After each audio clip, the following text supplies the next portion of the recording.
there are a lot of whispers or murmurs in what you might call the golf streets about your golf club here. Either people have played it, either they've met someone that has played it, they've heard a story about it, they see the onion. It really does a lot of talking for itself. But there's one, I think, question in particular that comes up most often. So I'd like to lead with that. And that question is, how does one acquire a zebra? Why is there a zebra in Cobbtown, Georgia? Yeah, well, there's quite a few now. Okay, there's more. Actually, there's I had a conversation with Pat, our general manager, on the way in today about like, do we need to start, figuring out what to do with some of this wildlife that.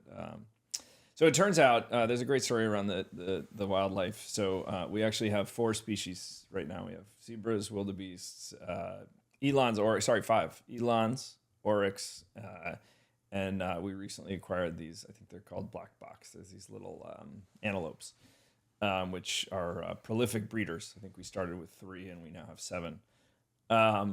So when we were building the place, it's a very unique landscape here, as you've seen, and it actually looks to me most. And I used to talk about this without having personally experienced it. I'd never been to the African savannah.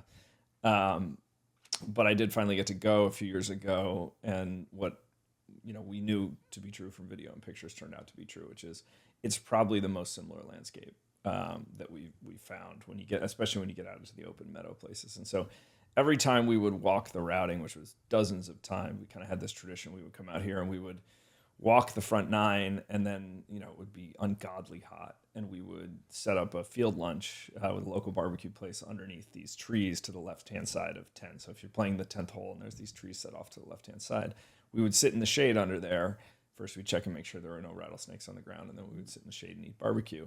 And we'd look out across the sort of 10th green in the meadow, and every time I would say something like, man, I think that looks like what Africa looks like, and we should have a giraffe. There should be some giraffes out there. And so it was a thing that became kind of a running joke, and then it turned into like 5% annoyance that everyone thought I was joking. And so I finally called Pat after a visit, and I said, hey, see if you can get me a giraffe or 2, which is a ridiculous thing to ask for. But I thought it would be funny if the next time we walked the routing, there were actually a couple of giraffes there. And so he called me back about a week later, and this is sort of the way Pat does things. And he says, look, it's not a good idea. Like, giraffes I've done the research, and hilariously, there was just enough seriousness in this that he took it seriously. And so he says, bad news, the giraffes are a bad idea. They eat trees. We need to plant a lot of trees. They're huge. The fencing is serious business and all the other stuff. And so he kind of let me be deflated for about 10 seconds. And he goes, but good news, we can get lots of other stuff. And so he says we can have zebras and we can have wildebeest, and that's where we started. And it turns out you can buy these things in Texas, because you can pretty much get everything in Texas. Okay. Yeah.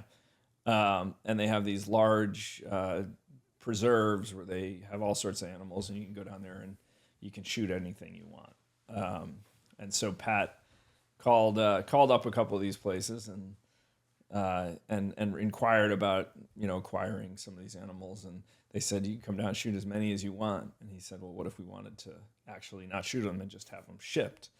And they, I don't think the guy had ever gotten that question before, and he said, he goes, if you pay for the shipping, it costs the same to shoot them as it does to ship them. And so that's how we got our first batch of zebras and wildebeests. And we built a big enclosure, and everyone needs a Pat in their life. It seems like everybody needs a Pat in their life. Yeah, go find me a giraffe. Go figure it out. Yeah,